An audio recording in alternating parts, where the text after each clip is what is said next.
A principios de este año, el carpintero Ariel Josué Martínez vivía tranquilo en un pueblo de Caquetá, acompañado de su esposa y sus 4 hijos.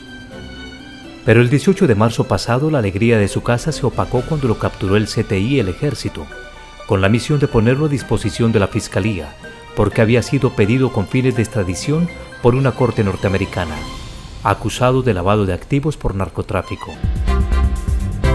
Todos en el pueblo, desde el cura en adelante, salieron a defenderlo. Marcharon, protestaron y clamaron su libertad. Cuando estaba a punto de ser extraditado, Estados Unidos echó para atrás la orden y el jueves pasado, el carpintero salió de la cárcel.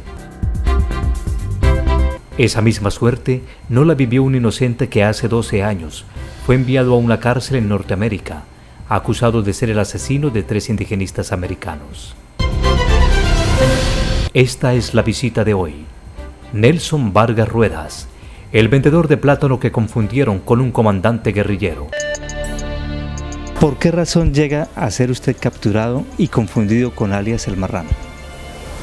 Bueno, mi captura se realizó en Saravena, Arauca, porque en el año 1999 un guerrillero de la FARC había asesinado a los 3 indigenistas norteamericanos. Según los medios, era un comandante del 10º Frente. Y pues Saravena era el sitio donde pues nosotros siempre salíamos a hacer nuestras diligencias, porque yo vivía en un pueblo pequeño de Arauca que se llama El Botalón. Y pues la ciudad más cercana o el pueblo más cercano era Saravena. Y allí salía yo muy constantemente a llevar los camiones, porque yo trabajaba como comerciante de plátano, comisionista de plátano. Y ahí salíamos a llevar los camiones para cargarlos semanalmente. Entonces, pues, estando ahí en Saravena, un buen día se realizó mi captura por un señalamiento directo que me hizo un señor llamado Leonardo Rodríguez Calderón. ¿Por qué lo acusa que usted es el marrano? ¿Tenía algún problema con usted? Sí, claro, yo pues mezclaba las cosas, el trabajo con otras cosas. Como siempre hace el hombre del común, nosotros estamos acostumbrados a hacer lo que los demás hacen. Entonces yo no tenía conocimiento de Dios y yo le era infiel a mi esposa, o a mi compañera en ese entonces, porque no era mi esposa. Y salía con otra mujer. Lo que yo no sabía era que ella tenía marido, porque ella me dijo a mí que tenía 2 meses de haberse separado. Que estaba solterita y sin compromiso. Estaba solterita y a la orden, como dicen por ahí. Pero pues ese día comprobamos que todavía tenía algo que ver con ese señor. Y estando nosotros allí en un bar diagonal a la estación de policía de Saravena, que creo que ningún comandante de la guerrilla va a llegar a tomar cerveza frente a la estación de policía. ¿Llegó el operativo? Llegó el operativo. Primero llegó el señor ese y nos encontró ahí con su señora, y ellos se dijeron algunas palabras. Él conmigo no se metió para nada, pero a ella sí, con ella discutió bastante, incluso le echó una cerveza por la cara y se fue.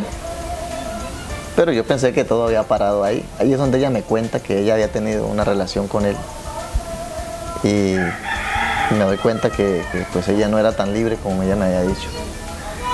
Pero pues como pues yo tampoco era tan libre, pues no se me dio nada y seguimos ahí tomando.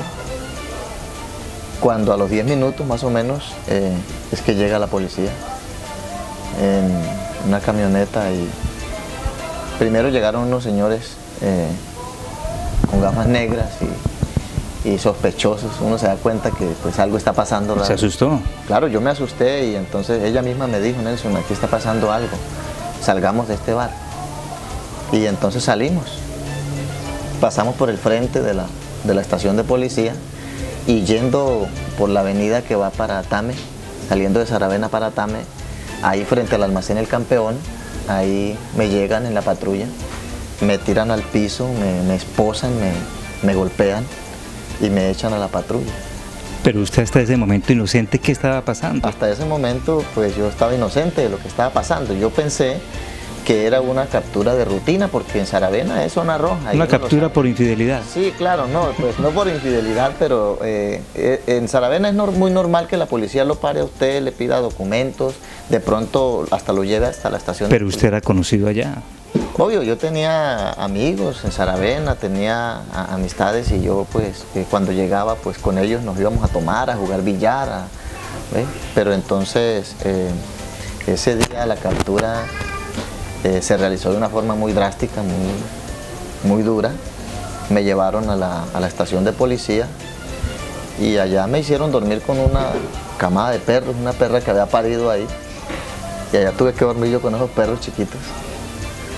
Pero hasta el momento, pues yo en medio de mi borrachera, pues uno, ahí sí como dicen por ahí, el borracho lo llevan a puntapié y cree que va bien. Y cuando despertó a la realidad, ¿qué ocurrió? Bueno, esa misma noche, la muchacha no se quiso ir para la casa, sino que se quedó ahí frente a la celda donde me tenían a mí. Y más tarde llegó el señor Leonardo Rodríguez. Y ella lo vio cuando se entró y estaba hablando con el capitán de la policía de Saravena. Entonces es cuando ella le entra sospecha y ella se va y comienza a discutir con él allá. Y comienza a decirle: Leonardo, ¿usted por qué hizo esto? Leonardo, no era necesidad de que usted hiciera todo esto. Mire, ¿cómo va usted a meter a este muchacho a la cárcel si él no debe nada? Él es una persona inocente de todo lo que usted está diciendo. Entonces ella alcanzó a escuchar las acusaciones que él estaba haciendo. Y entonces cuando ella se va llorando para la celda y me dice: no, Nelson, Leonardo lo está embalando feo a usted. Y entonces yo le dije: pero ¿de qué me va a embalar si es que yo no debo nada? No se preocupe por eso, fíjate. Al otro día, muy de mañana, llegan por mí a la celda, me echan en una patrulla y me llevan al aeropuerto. Dije, pero es que yo no compré vacaciones, Pues, pero no sabía que lo traían para Bogotá y luego no, yo estaba no sabía pedido nada. en extradición. Hasta el momento yo estaba inocente de todo lo que estaba pasando, hasta cuando me llevaron al aeropuerto y me embarcaron en una avioneta pequeña, y cuando íbamos en el aire, el señor de la avioneta, el piloto, colocó volumen a la radio, y es cuando yo me entero de lo que me estaba pasando, porque ya me habían agrandado un poquito el nombre. Nelson Vargas Ruedas, alias El Marrano, porque lo que ellos decían era que yo tenía una chapa, que mi cédula original, mi propia cédula, era una chapa, y que yo era alias El Marrano. ¿Hasta ese momento sabía usted quién era alias El Marrano?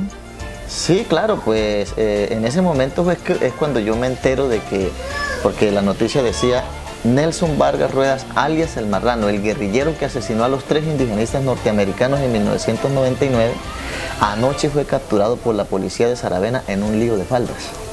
Y un operativo... Claro, entonces es cuando yo me entero de qué tamaño era mi problema, porque hasta el momento yo estaba tranquilo. ¿Alcanzó a despedirse de su esposa, su familia, o quedó incomunicado por completo? No, yo quedé incomunicado, no pude despedirme de nadie, porque incluso yo en el momento, la vergüenza tan grande de causarle esto a mi familia, pues mi familia, hemos sido una familia muy unida, gracias a Dios, aunque en ese entonces no teníamos conocimiento del Evangelio de Jesucristo como ahora, que a raíz de todo lo que me pasó a mí, hoy en día todos somos cristianos en mi hogar. Mis hermanos, mi madre, mi padre murió en el Evangelio, todos llegamos a los pies del Señor a causa de eso. Y pues hasta el momento yo lo que sentía era una vergüenza total. Yo quería que los medios no fueran a publicar eso porque mi familia se iba a dar de cuenta de lo que me estaba pasando. No, pero ya el boom era grande. Claro, sí, conmigo hicieron una noticia mundial. El primer guerrillero extraditable a los Estados Unidos. El Marrano está detenido en la cárcel de La Picota en Bogotá y fue solicitado en extradición por la Corte de Colombia. Este es Nelson Vargas Rueda, alias El Marrano, guerrillero de la FARC implicado en el asesinato de los 3 indigenistas, quien podría convertirse en el primer subversivo extraditado a Estados Unidos. La Sala Penal de la Corte Suprema de Justicia avaló su entrega a la Corte del Distrito de Columbia, que lo solicita para que responda por 5 delitos. Los condicionamientos normales de ley Los Estados Unidos no pueden condenar a estos señores por penas que no estén previstas en la legislación nacional, como por ejemplo la pena perpetua o la pena de muerte. Por ser favorable, el concepto de extradición no obliga y será el gobierno del presidente Álvaro Uribe quien decida si entrega a alias El Marrano a la justicia de Estados Unidos. Pero ¿en qué momento se entera usted que iba a ser extraditado? Porque alcanzó a estar un tiempo en cárceles colombianas. Sí, claro, cuando llegué al aeropuerto de Arauca, es cuando yo me entero que voy a ser extraditado, porque al llegar ellos me taparon la cabeza con una capucha negra y se acercó un señor, un gringo, pero que hablaba español a media lengua. Tú, Sir Marrano. Y entonces él me dice que si yo sabía para dónde iba. Entonces le digo yo, en estos momentos no sé ni para dónde voy ni a dónde estoy porque me tienen la cabeza tapada. Entonces él me dice, vas para Estados Unidos. Entonces yo empiezo a darme cuenta que... Pero es increíble que de un momento a otro, sin tomar de pronto toda la huella dactilar, ni hubieran corroborado datos, ya estuvieran hablando de que iba para Estados Unidos, de que usted era el famoso Marrano. Sí, claro, ese fue el error grande de la policía y de los entes investigativos, porque pues lamentablemente aquí en Colombia primero lo detienen a uno, le dañan la hoja de vida, lo ponen por el piso y después investigan quién es uno. Llega usted a Bogotá, ¿va para qué cárcel? Cuando llego a Bogotá me llevan a la SIJIN, perdón, y allí entonces me hacen las pruebas, y es cuando se dan cuenta que yo no soy, porque alias El Marrano había estado preso anteriormente. Allá permanecen las huellas digitales de alias El Marrano. Cuando yo llego allá, a mí me toman huellas de mis dedos, ellos se dan cuenta que yo no soy alias El Marrano, más sin embargo me involucran como chivo expiatorio. Resulta que en esos días, después me doy cuenta que en esos días estaba siendo negada la ayuda económica de Estados Unidos y tenían que mostrar un trofeo. Y ellos estaban pidiendo resultados de eso y les habían negado la ayuda económica porque no habían resultados. Y en esos días con mi captura, entonces reembolsan el dinero. A los 2 meses de estar yo capturado, reembolsan otra vez la ayuda económica. ¿Recuerda cuánto fue esa ayuda económica al gobierno? Sé que es 1000 y algo de millones, pero no sé... Muchísimo. Después de la SIJIN, ¿va a qué cárcel? Después de la SIJIN, entonces me trasladan a la cárcel nacional La Modelo. Y ahí entonces empieza mi proceso. Es cuando al año de estar allí, bueno, espere y espere los abogados que poníamos, ninguno resultaba con nada. Todos me decían, Nelson, no te preocupes, sabemos que eres inocente. Tu familia está haciendo lo posible por sacarte de acá. Han recogido firmas, 200 firmas tenemos que trajeron del pueblo donde vives. Se ha movilizado gente, más de 40 personas de Arauca fueron a Bogotá a exigir mi libertad porque yo era una persona inocente. Y en ningún momento fue posible. Entonces se pasó el año y yo esperando mi libertad. Al año de estar allí, entonces hubo una revuelta en la cárcel. Y ese día, por la gracia de Dios, no me pasó nada a mí.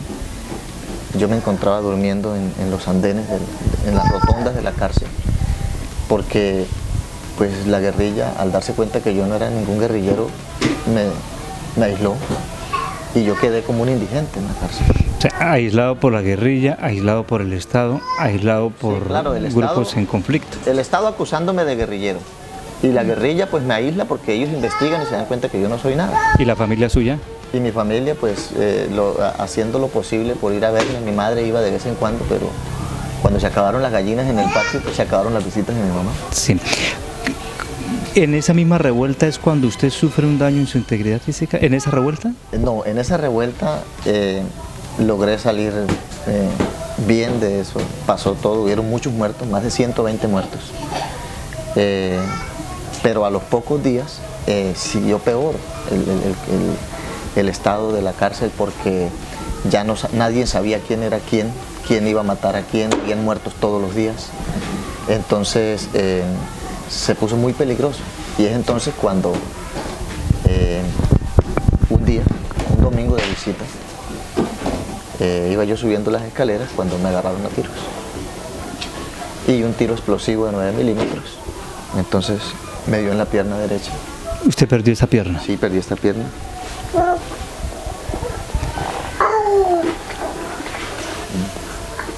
Este es el resultado de la cárcel nacional La Modelo. Porque todo el mundo armado. Y yo, al no ser ni de la guerrilla ni de los paramilitares, Sino de un patio o más bien de un corredor. estaba en el patio de la guerrilla. Obviamente yo estaba en el patio de la guerrilla. Del patio no me podían sacar porque ahí echan los presos que sea. Pero yo no tenía un respaldo de nadie, no tenía quien me ayudara en un momento de un problema ni nada. Y allá las personas están organizadas. ¿Le amputan la pierna a los cuántos días? ¿Cuánto duró la recuperación? Cuando me dispararon me llevaron me dejaron 3 horas tirado en el piso. Porque ellos decían que era alias el Marrano, el comandante de la guerrilla. Entonces que no me podían sacar porque eso era que yo había logrado pegar ¿Para un fugarse? tiro para fugarme. Que seguramente afuera estaba la guerrilla esperándome para quitarme al INPE cuando yo saliera a la calle. Entonces me dejaron 3 horas ahí tirado hasta que no llegara la seguridad que es necesaria para movilizar un comandante de guerrilla. Y después de las 3 horas me sacaron, me echaron a una ambulancia y me llevaron al hospital El Tunal en Bogotá. Allí me dejaron y a los 20 días de estar allí, el médico me da la razón que tengo gangrina y que tienen que amputarme la pierna. ¿Se le vino el mundo encima? Claro, eso para mí fue la noticia más dura que he recibido en mi vida. Yo era un hombre muy activo, tenía un espíritu con mucha libertad. Yo no podía estar en un solo sitio, yo quería estar haciendo una cosa, la otra, me movía mucho, hacía muchas cosas. Y eso para mí fue algo muy grave porque yo no... Con la pérdida de la pierna se le aumentaron las lágrimas. Sí, claro. Bueno, yo había sido un hombre muy duro para llorar. Yo decía que los hombres no lloraban, que esto y lo otro. Bueno, cosas que uno dice sin pensar. Pero cuando a mí me dieron la noticia de que yo iba a perder mi pierna, yo lloraba mucho. Y lo primero que le pedí al médico fue que por favor no le fuera a decir nada de esto a mi madre. Porque aquí ya me estaban velando. En Arauca pensaron, porque la noticia era que yo me había pegado un tiro y me había quitado la vida. Porque era mucha la presión de los medios. Nelson Vargas va a ser extraditado, Nelson Vargas esto. Todos los días pasaban noticias de mi extradición. Era el primer guerrillero extraditable a los Estados Unidos. ¿Y ya había firmado el presidente o todavía no? Todavía no había firmado el presidente. ¿Estamos hablando de Pastrana en esa época, No, estamos en la hablando revuelta? de Álvaro Uribe Vélez. Ya estaba Uribe, sí. Álvaro Uribe Vélez. Entonces, Álvaro Uribe firma mi extradición 2 meses antes del tiempo límite, porque hay un tiempo límite de investigación para extraditar. ¿Pero usted pasa también a Cómbita antes o ya había pasado por Cómbita? Claro, yo de la cárcel nacional La Modelo, después de que pierdo la pierna, me sacan a la cárcel de Cómbita, de La Picota. En La Picota estoy un tiempo y de La Picota me trasladan a la cárcel de Cómbita, Boyacá. Nosotros estrenamos la cárcel de Cómbita, Boyacá. Entonces allá se encontró con Popeye, con muchos extraditables, Allá cuando llego a con la los cárcel hermanos Gilberto Rodríguez Sí, señor, y Miguel Rodríguez. Cuando llego a la cárcel de Cómbita, Boyacá, entonces voy directamente al patio 7º, De los extraditables. porque es el patio de los extraditables. Me asignan la celda número 10. Estaba el grupo Marlboro. Yo creo que todo el mundo ha escuchado hablar Claro. del grupo Marlboro. Estaba el Caballista. Estaba Miguel Rodríguez Orejuela, Gilberto Rodríguez Orejuela, Popeye, que en estos días Salió de la cárcel. salió en libertad. Y muchos personajes reconocidos de otros países que estaban ahí también presos. ¿Cómo eran esos días en las cárceles para comer, para dormir, para soñar, para pensar? Bueno, mis días en las cárceles, los primeros días fueron muy duros porque, aunque yo mantuve siempre la esperanza de que en cualquier momento salía libre a causa de mi inocencia, también era muy duro para mí cuando me llevaban mis hijos y mi hija Débora se me agarraba de la pierna. Los del INPET tenían que sacarla a la fuerza porque ella no se quería soltar de mi pierna.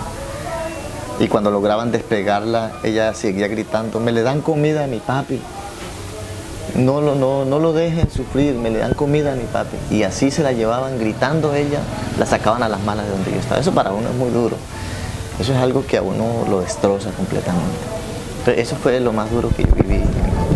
¿Qué pasó con su esposa o su compañera de entonces cuando la captura? Mi compañera en ese entonces me visitaba los primeros días.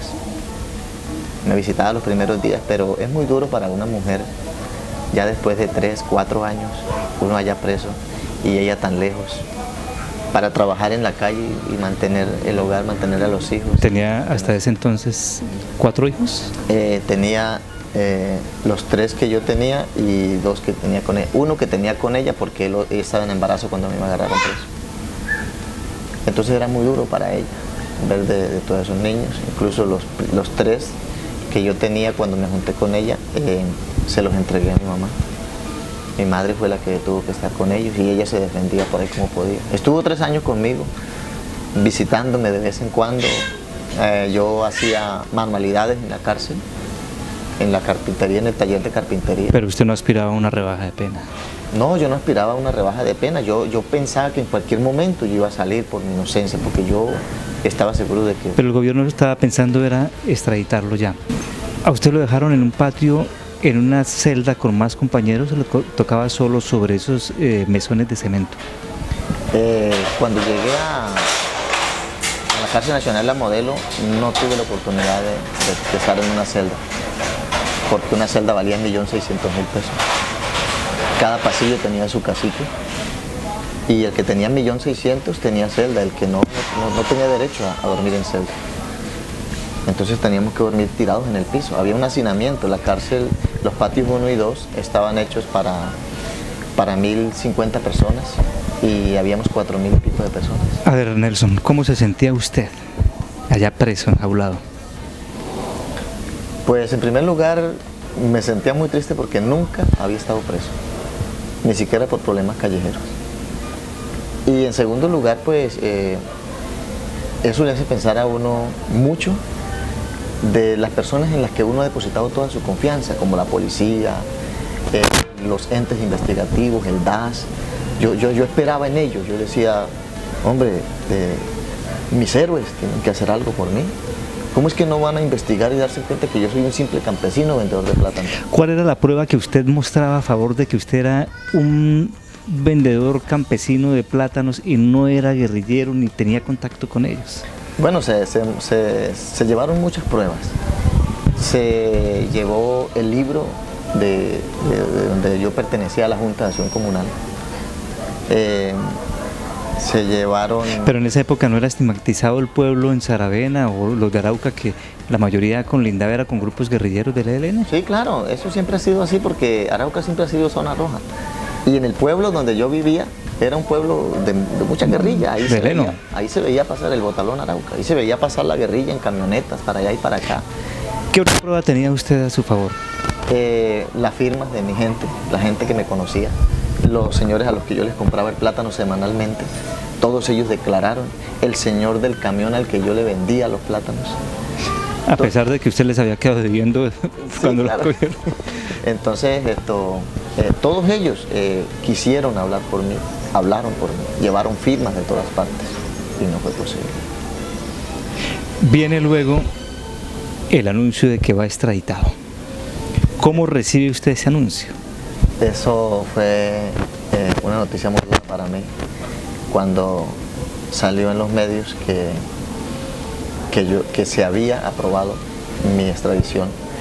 En el patio séptimo de Convita, Boyacá, todos los presos esperábamos esa noticia, pero nunca llegué a pensar que a mí me iban a extraditar primero que a ellos, porque yo era de los últimos que estaba para extradición. Y el que menos pruebas en contra tenía. Y el que menos pruebas en contra. Entonces, pero resulta que por ser el primer guerrillero Y yo no sé, será que el doctor Álvaro Uribe tiene problemas personales con la guerrilla, no sé, pero él dijo que él salió en los medios diciendo que a Nelson Vargas Ruedas, alias el Marrano, lo extraditaba al costo que fuera. Y me extraditó 2 meses antes de que se cumpliera mi tiempo. Y se fue. ¿Qué le dejaron llevar para Estados Unidos, además de los recuerdos de su casa? Absolutamente nada. Yo corté una fotografía de mis hijos los 4 años que estuve preso. En muchas ocasiones en las rascadas que me hacían en la modelo, las rascadas le llamamos a las requisas, son términos carcelarios. Cuando entraba Mario Grande, que Mario Grande se dice cuando entra la cantidad de infectos, entonces todo el mundo grita Mario Grande, para esconder lo poco que uno tiene para que no se lo destrocen, y los que están armados para esconder las armas. Y en muchas ocasiones tuve que recoger mi foto de allá, del lodo, y la limpiaba, y esa foto duró conmigo 4 años. Y boté lágrimas. Claro, ese era mi consuelo, ver a mis hijos. Y ¿Nunca más los había vuelto a ver, ni le habían enviado fotografías recientes? Lo volví a ver unas 3 ocasiones que me los logró llevar mi madre allá, a la cárcel. Pero el día que me fueron a extraditar, yo portaba mi fotografía, toda arrugadita y toda fea, pero yo todavía... ¿Y se la dejaron llevar a Estados Unidos? Pensaba que la podía llevar a los Estados Unidos, pero cuando me fueron a sacar, me quitaron hasta la prótesis. Me quitaron la prótesis, me voltearon los bolsillos al revés, y dentro yo había echado entre mi bolsillo de atrás el cepillo, la pasta dental y la fotografía de mis hijos, porque me habían dicho que nada podía llevar. Mis pertenencias las envolvieron en una sábana de ahí mismo penal, y eso se perdió, eso quedó allá. A mí me llevaron en un helicóptero. ¿De Cómbita a Bogotá, a Catán, directamente? A Bogotá, sí señor. Y incluso en medio de amenazas de los policías que me llevaban. Ellos pensaban que y un cordón de seguridad impresionante. Un cordón de seguridad impresionante. Ellos pensaban que yo no les estaba viendo, pero ellos me pusieron un gorro de lana, por los cuales yo alcanzaba a verlos por los huequitos, mínimo los huequitos, que los alcanzaba a ver cuando me ponían una pistola en la cabeza. ¿Qué pensaba usted? Y entre ellos jugaban conmigo, me amenazaban. No, yo en esos momentos yo había conocido ya al Señor Jesús. Estando en Cómbita, Boyacá, yo conocí el Evangelio de Jesucristo. Me volví a Dios, como lo dice la palabra de Dios. Volveos a los caminos antiguos. Me di cuenta que la vida que yo llevaba no es la vida que un ser humano se merece. Una vida de esclavitud, donde todo lo que uno se gana se lo toma, donde no puede ser uno feliz con los hijos ni con la esposa, porque todo lo que se gana lo deja en la cantina, y cuando llega a la casa llega a pasar hambre, necesidad. Vino el viaje a Estados Unidos. ¿A qué cárcel lo llevaron? ¿Cuánto duró ese viaje? ¿En qué pensaba? ¿Qué recuerdos se llevó? Bueno, el viaje a los Estados Unidos, pues muchos recuerdos. Primero porque empezó el maltrato psicológico por los estadounidenses. Empezando porque un agente llamado Williams, que hablaba muy bien el español, se me acerca y a que le firme algo que necesitaban para el vuelo. Y yo me niego a hacerlo. Yo le digo, no señor, yo no puedo firmar nada porque yo no conozco lo que está pasando, no sé qué papel voy a firmar. No, que para el vuelo. Le digo, no, pues yo no debo firmarlo, estoy en obligación de... No señor, pero fírmelo. Le digo, no, yo no quiero firmar porque yo no puedo hacer nada sin el conocimiento de un abogado. Porque ya con todo lo que me están haciendo, ya yo empiezo a darme cuenta que con esta gente toca así. Entonces no firmo el papel que él me quiere hacer firmar. Entonces él saca la fotografía porque me la habían quitado. Él saca la fotografía de mis hijos, me la muestra y me la rompe en la cara. Una presión psicológica. Sí, claro. Entonces yo le había prometido me había hecho un compromiso conmigo mismo de no llorar en el momento de mi extradición, porque la vida mía ya era otra. ¿Usted no se alcanzó a despedir de nadie de la familia? Nadie. Yo me reconcilié con el Señor en la cárcel de Cómbita, Boyacá, en la celda número 10. Una noche llegué a mi celda después de la contada, después de que nos encerraron, y me tiré de rodillas, bueno, en la rodilla que me quedaba. Cosa que lo había podido hacer en ambas, pero sí, por la terquedad de uno. Me tiré en mi rodilla, en la que me quedaba, y allí le derramé mi alma a Dios. Le prometí al Señor que iba a cambiar mi manera de vivir, que iba a vivir una vida para Él, y que se hiciera cargo Él de mi vida, que se sentara, así se lo dije, con estas palabras textuales: Señor, siéntate en el trono de mi vida, que ahora no quiero ser yo, sino que seas tú en mí. Y ese día cambió mi vida. Ese día, 3 de mayo del 2003. A ver, llega a la cárcel, ¿cómo es en Estados Unidos el trato hacia un colombiano, hacia un guerrillero, hacia un asesino de 3 indigenistas norteamericanos? Yo llego a Miami, porque fueron 7 horas de vuelo de Colombia a Miami. Al llegar a Miami, pues me despojan del resto de lo que tenía, que era mi ropa, hasta mi ropa interior.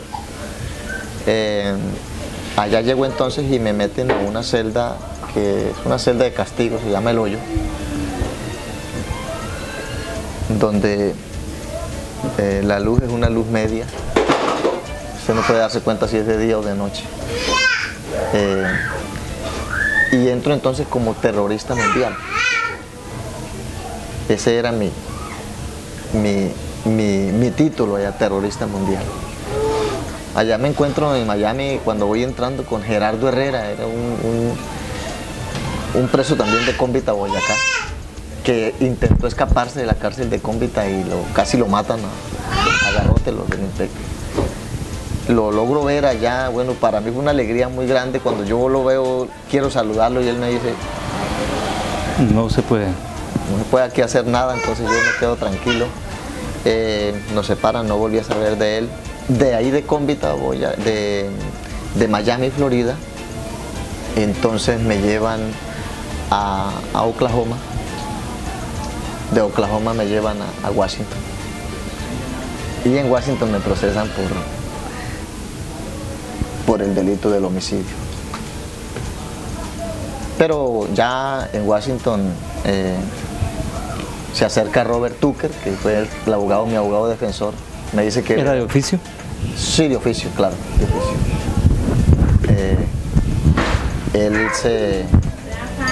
Él se presenta como uno de los 5 mejores abogados de Estados Unidos y comienza a defenderme. Yo, sin embargo, para mí ya no era... No tenía esperanza. No, tenía muchas esperanzas, más esperanzas de las que tenía antes, porque ahora yo le había entregado todo a Dios. Entonces yo me fortalecí en mi vida espiritual. Mi relación con Dios comenzó a funcionar de una manera impresionante. Cuando yo me sentía solo, me arrodillaba y sentía a su compañía. A ver, Nelson, ¿allá lo vistieron cómo? Sí, me pusieron... Sí, es eso que le ponen grillos en las piernas, sí, señor, que no lo dejan casi moverse. En la cárcel, allá en Miami, es un vestido, un traje enterizo, naranja, color naranja. ¿Con qué número? 297239. es mi número el DC number, que se llama allá. Entonces, ese es mi nombre, porque el nombre de uno no se vuelve a mencionar sino el número. Es lo primero que uno tiene que aprenderse cuando llega allá. Y entonces ya me llevan a Oklahoma, me cambian, me colocan eso, me suben en un avión porque me piden la pena de muerte en Miami. Un juez pide la pena de muerte para mí. Loco, porque yo no iba... Hay un tratado entre Colombia y Estados Unidos que no hay pena de muerte nacionales. No se permite. Sin embargo, me suben en un avión con 300 pasajeros más, todos prisioneros vestidos de naranja, todo mundo. Esposados. Esposados. A mí me ponen la caja negra. La caja negra es un aparato que usted no puede mover porque se corta. Es algo que queda usted inmovilizado totalmente. Me amarran, me ponen la caja negra y me amarran de un pie, porque el otro, la prótesis me la quitaron para requisarla. Si hubiera tenido los 2 pies, estaría sí, claro, amarrado los 2. Sí, me amarraron de un pie. Todos iban amarrados con una cadena al avión. para que en caso de un accidente usted no tuviera oportunidad de tirarse. Y nos trasladaron a Oklahoma. En Oklahoma tuve unos 2 días y me sacaron para Washington, D.C. En Washington es donde ya me pone un abogado de oficio, el doctor Robert Tucker, y comienza la investigación. ¿Cuántas veces tuvo que acudir a los estrados de Washington? Muchas veces. Muchas veces me sacaban hasta 2 veces a la semana a cortes. ¿Cuánto tiempo duró ese proceso de la defensa en Washington? Duró 13 meses. Y en 13 meses, ¿cómo logra demostrar su abogado y usted mismo que era inocente, que usted no era ese tal marrano, que era un vendedor de plátanos que había caído inocentemente en Arauca? Bueno, lo mío fue un milagro, porque yo cada día, por parte de la justicia, tenía menos opciones. Primero porque ellos ya sabían, la Fiscalía General de la Nación en cabeza de Alfonso Gómez Méndez, ellos sabían claro que yo no era alias el Marrano, porque Alfonso Gómez Méndez me tuvo en su oficina, en la oficina de Rosso José Serrano. Me encerraron aquí en Bogotá, en la oficina de Rosso José Serrano. Me desnudaron, me humillaron hasta que se cansaron. Rosso José Serrano se quitó la bobina y me la puso en la cabeza. Y Alfonso Gómez Méndez con el dedo me señalaba y me decía, este es el que necesitamos. Ellos sabían plenamente de que yo no era alias el Marrano. Entonces cada día mis opciones de libertad eran pocas porque ya me tenían acusándome como chivo expiatorio. Cuando yo llego a Estados Unidos, por eso digo, fue un milagro. El abogado mismo me decía, Nelson, yo cada día le decía, yo soy un hombre libre, doctor. Y él me decía, Nelson, no te hagas ilusiones de lo que no va a pasar, porque es tu palabra contra la de Estados Unidos. Es más, ¿por qué no aceptas cargos y te van a descontar 30 años? Yo le dije, no, señor, porque sería más duro para mí saber que mis hijos van a decir, mi papá es un cobarde. Eso va a ser más duro para mí que mis hijos puedan decir, el Estados Unidos acabó con la vida de mi papá, porque siendo un hombre inocente lo condenaron a morir en la cárcel. Para mí es mejor eso, y no que mis hijos piensen que yo soy un cobarde que acepto lo que nunca he hecho. Muero con dignidad. Y entonces comenzó la investigación y se realizó un milagro muy grande. Yo cada día, todos los sábados ayunaba, yo me arrodillaba, incluso inspiré lástima de muchos presos, porque muchos presos me decían, hombre hermano, pero ¿cómo es posible que usted en una sola patica todo el tiempo arrodillado ahí? ¿Qué pesar me da con usted? Le decía yo, pesar me da a mí que usted teniendo las 2 paticas no es capaz de arrodillarse. Y siempre era había una controversia con los presos de aquel lugar porque habían mexicanos de San Salvador, habían presos de diferentes partes. Y bueno, mi problema más grande fue con los afroamericanos, porque hay un racismo total allá. Un afroamericano mira a un hispano y lo madrea. Pero pues gracias a Dios yo no sabía inglés. Y no aprendió. Entonces, ¿Aprendió solamente el número? Aprendí lo básico, más o menos me aprendí lo básico para uno pedir comida, para uno pedir baño, para uno, ¿ves? Lo más importante que se decía. ¿Y la libertad cómo se dice en inglés? ¿Liberty? Eso no lo aprendí. Bueno, Nelson, lo fundamental, cuando llega esa última audiencia, para que después lo citen ya a leer veredicto, ¿cómo convencen al jurado, al tribunal, al juez? Fue un proceso de 13 meses en investigación, pusieron investigadores privados, vinieron... ¿Y quién pagó? De los Estados Unidos, el Estado de Estados Unidos. La Fiscalía General de la Nación colombiana consiguió 2 testigos falsos, 2 desertores del 10º Frente de la guerrilla, y los llevó 2 veces a Miami para que declararan en mi contra. Después investigó mi abogado que cada uno se estaba ganando $5,000 en cada entrevista. Y el abogado me dijo, Nelson, estás perdido, te van a traer 2 tipos que te van a señalar, y aquí los señalamientos directos hay condena. Le dije, yo se piensa usted, abogado, pero yo no estoy solo. Ahora mi vida no es mi vida, hay alguien que está metido en mi vida, que es el que está peleando por mí. Bueno, y empezó la investigación. Cuando el abogado vino de Estados Unidos a Colombia a interrogar a los testigos que me tenían, a los supuestos testigos, no los encuentra por ninguna parte.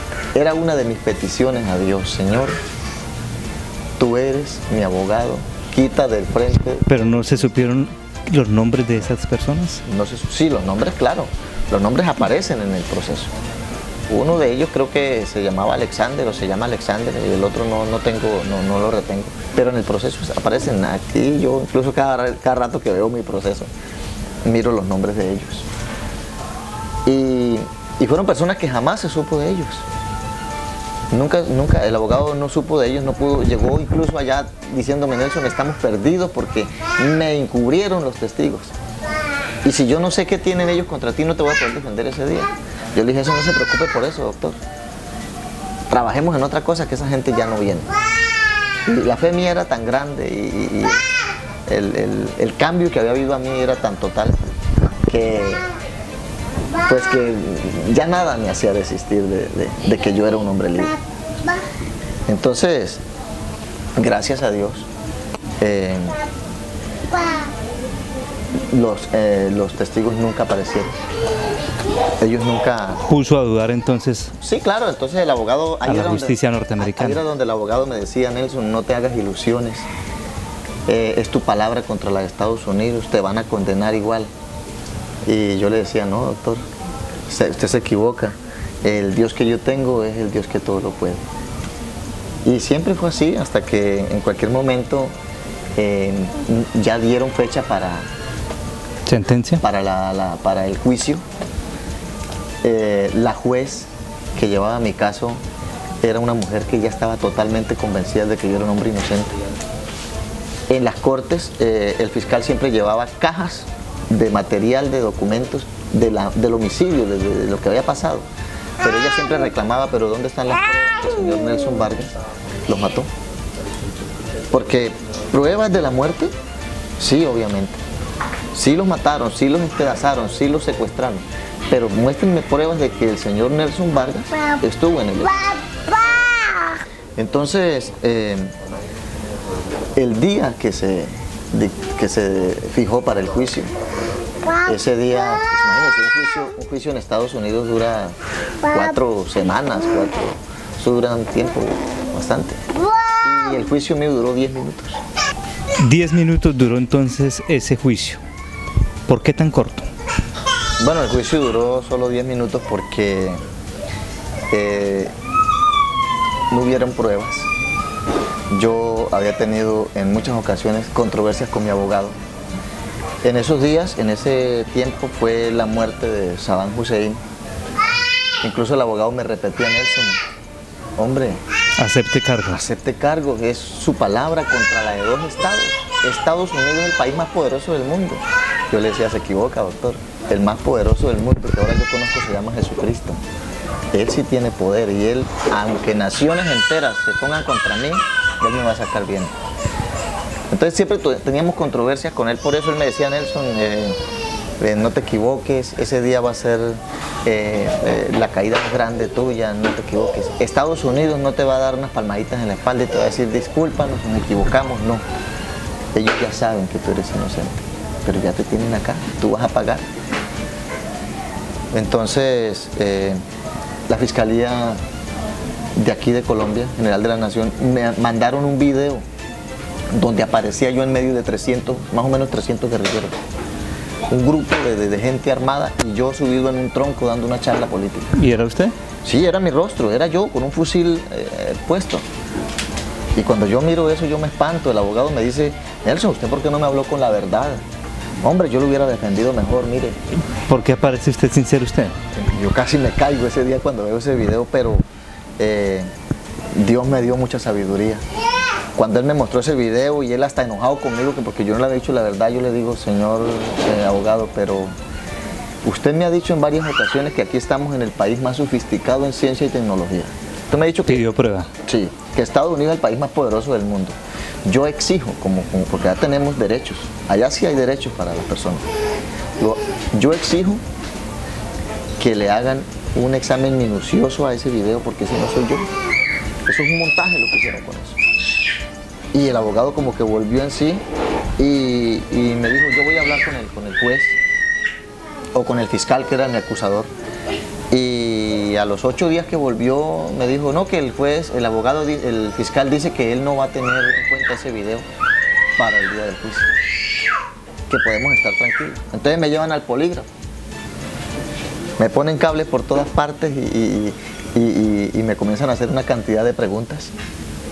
Y hombre, uno con una pena como la que yo tenía, 90 años de prisión, y con un poco de cables amarrados, pues cómo no se va a asustar. Eso es lo de los polígrafos, eso allá lo que muestra es la tensión arterial. Y el corazón, desde que a mí me dijeron polígrafo, el corazón estaba que me salía a mí, todo lo que yo decía el aparato chillaba. Entonces, salí culpable por el polígrafo. Cuando terminamos de la prueba, el hombre me dice, culpable, ¿no? Y le dije yo, culpable de usted. ¿Cuántas muertes no le irá a cobrar inocentes Dios a usted el día que usted se muera, ¿no? Porque si yo soy culpable, entonces todos los que han matado con esto han sido inocentes. Y el hombre se quedó pensando. Cuando llegó mi abogado me dijo, no tenga en cuenta eso, Nelson, eso aquí lo hacen por hacerlo, pero eso no lo van a tener en cuenta ya. Eso ya es del polígrafo, aquí no vale nada. Y me llevaron al juicio. Cuando llegamos al juicio, bueno, el saludo de la juez durante 13 meses había sido Estados Unidos de América contra Nelson Vargas Ruedas. Y yo quedaba así, quedaba de una vez temblando, Estados Unidos de América. El abogado cada vez me decía, estamos perdidos. El país más poderoso del mundo. Es su palabra contra la de Estados Unidos. ¿Quién es usted? Dice, yo, Estados Unidos de América contra Nelson Vargas Ruedas. Bueno, pero yo sabía que ya no estaba solo. Así que ese día todo cambió para mí. Entró la juez, las cortes en Estados Unidos son libres para que entre el que quiera.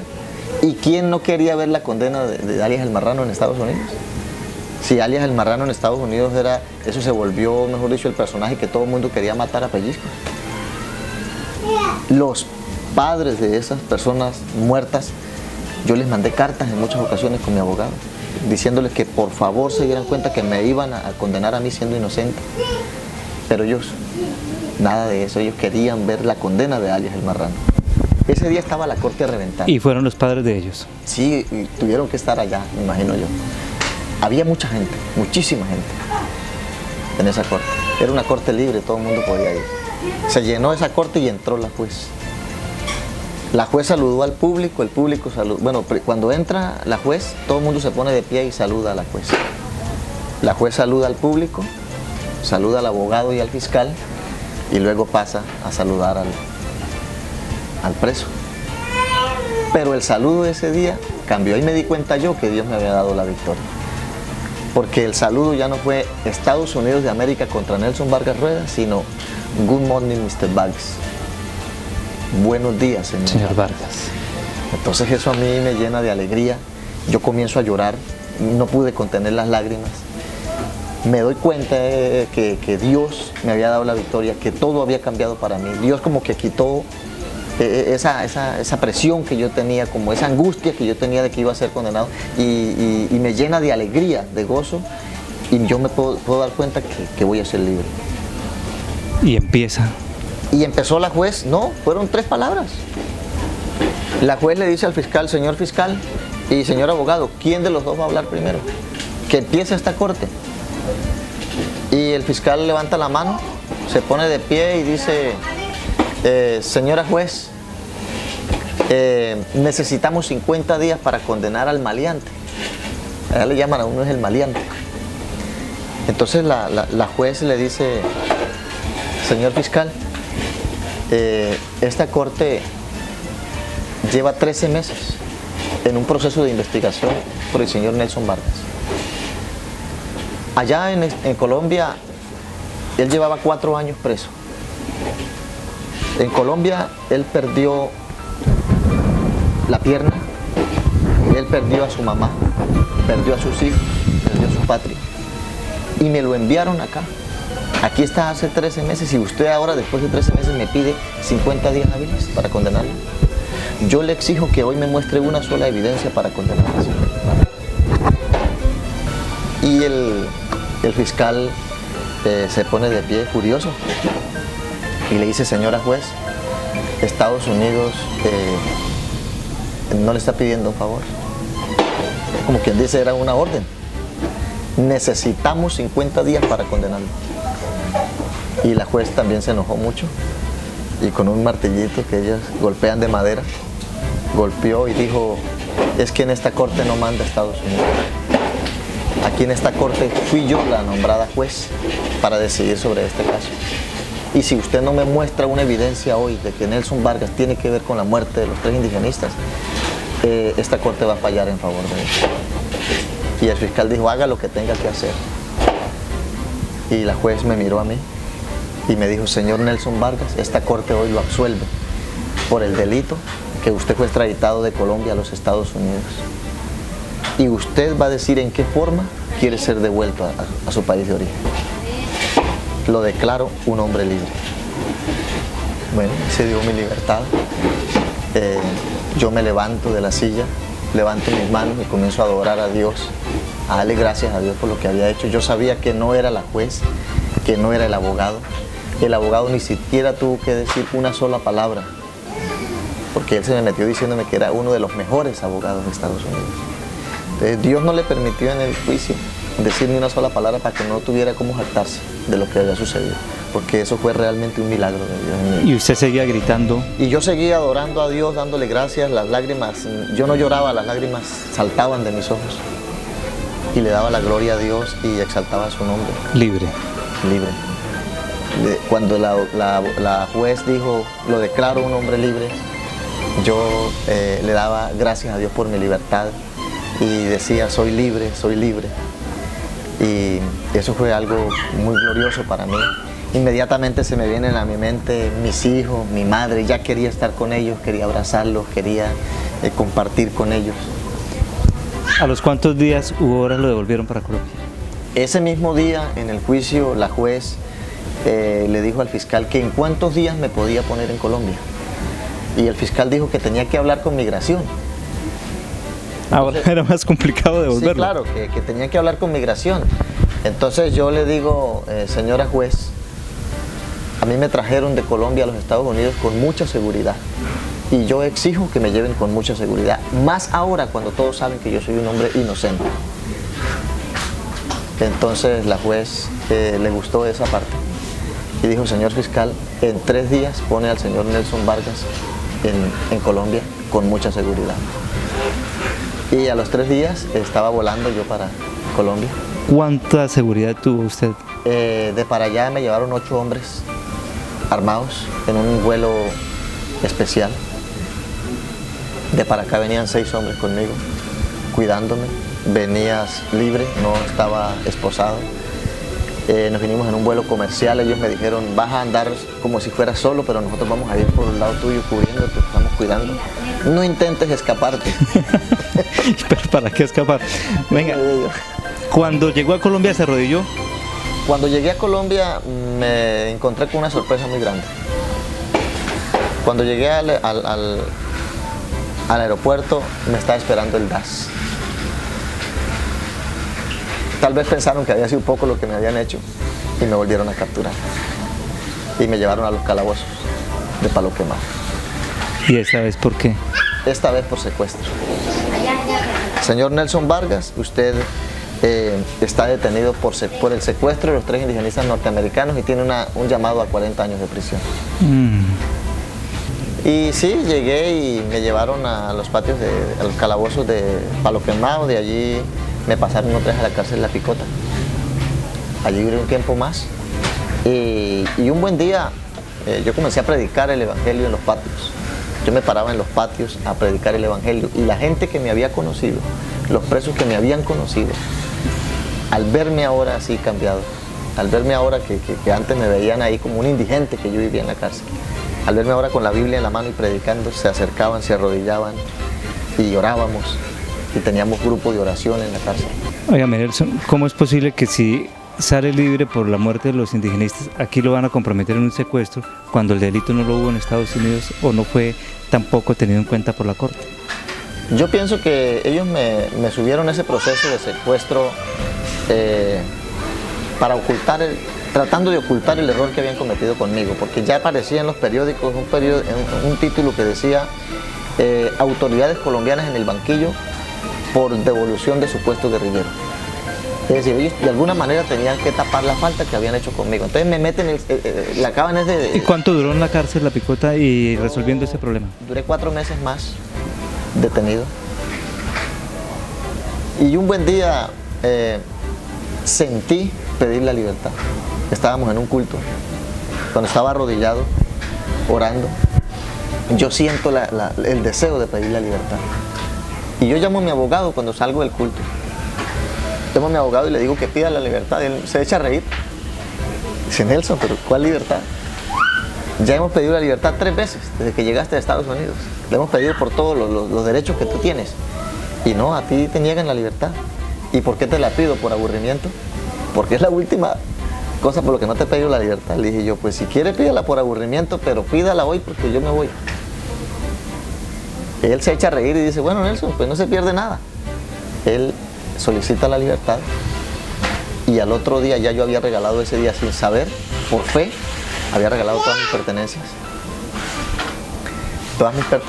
Y estaba listo a las 5 de la tarde esperando mi boleta de libertad.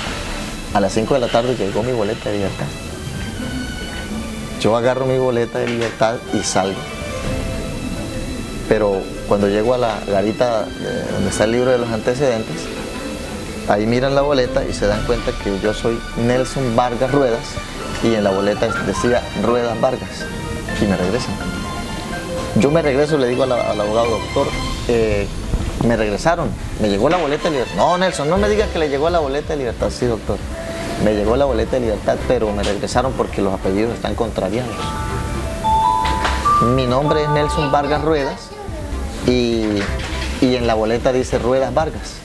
Entonces me regresan, mi madre casi se muere esperándome afuera ese día. Me regresan y al otro día yo llamo al abogado y le digo, doctor, a primera hora por favor que me cambien que me acomoden la boleta de libertad para yo poder salir. Y entonces él va y a las 5 de la tarde nuevamente estoy saliendo. Sí. A ver, Nelson, hay muchos casos en los que usted tuvo que enfrentarse a las autoridades porque había un retén, pasaba el ejército, la policía, y aparecía usted todavía con antecedentes. ¿Lo capturaban? ¿Cuántas veces le sucedió? Muchas veces me capturaron después de que salí de la cárcel.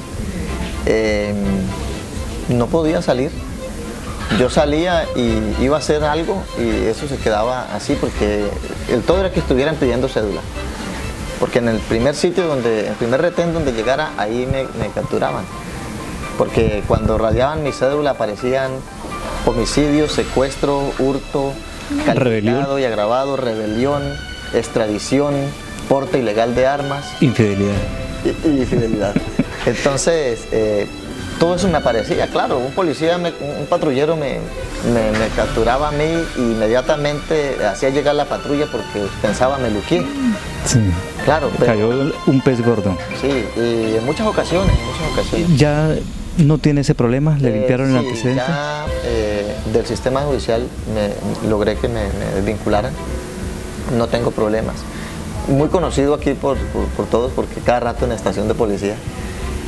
Tengo mucho que agradecerle al capitán Melo, que en muchas ocasiones me colaboró porque ya me conocía siempre allá y él solucionando el caso mío de que me sacaran del calabozo todo el tiempo. Entonces, gracias a Dios se me solucionó eso.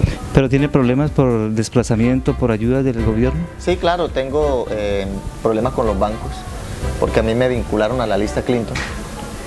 Creo que es un manejo que hace el gobierno americano, de que todos los que extraditan ahí mismo le hacen... ¿Y por qué no ha podido salir de la lista? No he podido salir de la lista Clinton porque yo no he tenido con qué acercarme por allá. Creo que tengo que ir yo mismo a la embajada norteamericana. ¿Y la ayuda de desplazado? Tengo una ayuda económica por desplazamiento, una ayuda que le dan a uno a los desplazados. Y no me llega, pero me la devuelven porque los bancos no me entregan. ¿Está perdiendo plata? Aparezco reportado en los bancos. No puedo sacar un préstamo, no puedo hacer nada. No. ¿Demandó usted al Estado por el tema de la pierna? Demandé al Estado por la pérdida de la pierna y por los daños y perjuicios que me hicieron. ¿Cómo le ha ido en esos procesos? Bueno, la demanda al Estado por la pérdida de la pierna al IMPEC, que fue al ente que yo demandé, logramos sacarlo de la demanda, de la pérdida de mi pierna, pero la demanda que tengo a la nación, a la república y a la presidencia de la república, no se me ha solucionado nada. Llevamos 9 años en esa demanda y no se ha solucionado nada. Ya libre, Nelson Vargas volvió a enamorarse y la vida le dio la oportunidad de conformar su nuevo hogar con Mildred Bohórquez. Y aunque el Estado lo abandonó, sigue sacando a sus 8 hijos adelante y ha recuperado a sus familiares y amigos cercanos. De los 5 años de cárcel le queda la pérdida de una pierna por la que recibió una indemnización muy baja del INPEC, y el gobierno no le ha reparado los daños morales que le causó con su detención y extradición.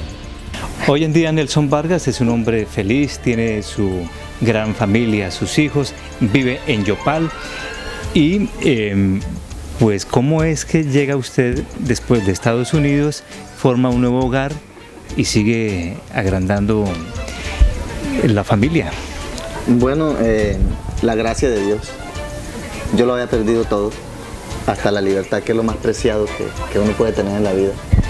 Y ya había perdido a mis hijos, a mi madre, a mi compañera, lo había perdido todo. Pero Dios es muy grande y es muy poderoso, lleno de amor. Y Él me dio la oportunidad de volver a tenerlo todo. Hoy he tenido cosas que jamás pensé que fuera a tener, como mi linda esposa y este par de gemelos que el Señor me regaló, y a Nelson Adrián, que son mis 3 hijos de este nuevo nacimiento. ¿Su esposa se conoció con usted dónde? En la iglesia. Yo salí y comencé a predicar. ¿En Arauca o en Yopal? En Moniquirá, Boyacá. Nos distinguimos allá y bueno, gracias a Dios por ella, porque fue la mujer que Dios tenía dispuesta para mi vida, para ya parar de estar experimentando, será esta, será aquella. Gracias a Dios que ya con Dios las cosas son diferentes. Llegamos a Yopal a vender masato y envueltos de arroz. Así nos ganamos la vida para pagar el arriendo, para subsistir, mis hijas estudiando. Entonces llegó el momento en que ya salió lo de la demanda al INPEC y con eso logramos comprar el lote y empezar a edificar esta casita, que es lo que tenemos ahora. ¿Qué opina hoy que tiene un nuevo hogar, que aun cuando a veces tiene dificultades como las tenemos muchos, pero tiene la libertad? Bueno, hoy tengo que opinar que a veces no nos damos cuenta de lo que tenemos, porque andamos preocupándonos por cosas tan simples que no nos benefician para nada, cuando hay una vida tan hermosa, tan llena cuando Dios nos tiene algo tan grande para nosotros que nosotros no alcanzamos. Hoy que tengo mi hogar, mi esposa y mis hijos, me doy cuenta que no vale la pena estar en las cantinas, que no vale la pena más mujeres, que no vale la pena desgastar mi vida en otras cosas cuando tengo algo tan importante que es este hogar, mis hijos y la libertad. ¿Usted predica, pero es pastor o no es pastor? Soy predicador del Evangelio. Sirvo al Señor en este medio porque me siento comprometido con Él, de llevar este mensaje de salvación a todas aquellas personas que están en la situación que yo estuve. Y creo que estoy convencido de que solamente en Jesucristo es que está el cambio total de una persona. Por eso predico el Evangelio, se lo debo todo a Dios, por Él estoy libre. La Biblia lo dice, Jesucristo es el que da libertad a los cautivos. Y por Él soy lo que soy, porque yo estaba perdido, estaba acabado, era un hombre muerto. Tengo un mensaje especialmente para los presos. He visitado muchas cárceles de Colombia llevando este mensaje de salvación a los internos. Mi mensaje para ellos es que no hay nada perdido, que por alguna razón en la vida ellos están allá. A veces cuando somos libres no le prestamos atención a Dios, le sacamos el cuerpo a Dios y el propósito de Dios es salvarnos. Por eso tenemos que llegar a esos lugares donde se para un loco en un patio a gritar y a predicar la palabra de Dios y tenemos que escucharlo. De esa manera reconocí yo que existía un Dios tan grande y poderoso que podía cambiar mi vida. Lo mismo para ellos, hacer un paro en sus vidas, que se den cuenta que esa vida que llevamos, o que llevé en un tiempo, y que ahora muchos llevan, no es lo que Dios quiere para ellos. Que hay cosas más grandes que un robo, que hay cosas más grandes que un secuestro, que hay cosas más grandes que un homicidio, que Dios quiere que nosotros llevemos a cabo. Hoy soy un hombre feliz, hago lo que es correcto delante de Dios, agrado a Dios primeramente y trato de agradar también a la raza humana, a los hombres. ¿Qué opina de todo el drama, todas las dificultades que tuvo que pasar? Pues yo pienso que eso fue algo tremendo para él. Pues porque yo también conocí su vida y sé que lo que él tuvo que pasar fue injustamente. Un dolor, diría yo así, tremendo por ser uno quizás desobediente. ¿Es buen padre, buen esposo? Sí, o sea, conmigo siempre lo he repetido a él y siempre le he dicho, yo le he dicho, amor, tú eres un excelente esposo, un excelente amigo. Para mí llena todas las expectativas como esposo, como amigo, como persona y como padre, muy ejemplar. En cuanto a sus hijos, él es muy dedicado, me ayuda mucho en el hogar, en la casa, me colabora bastante. Y yo pienso, y siempre lo he dicho a las personas, yo tengo un hogar muy lindo, aunque a veces me critican y me dicen muchas cosas, que por qué me casé con él, que por qué, que mire todo lo que tuvo que pasar, que mire cómo él está. A mí no me importó eso. Y siempre lo he dicho a él, yo a usted lo amo, amor, así la gente piense lo contrario, yo lo quiero.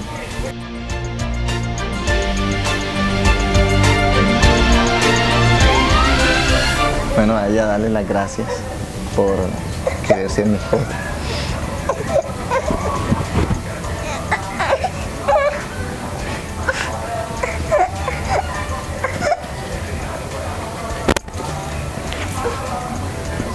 Por hacerme tan feliz.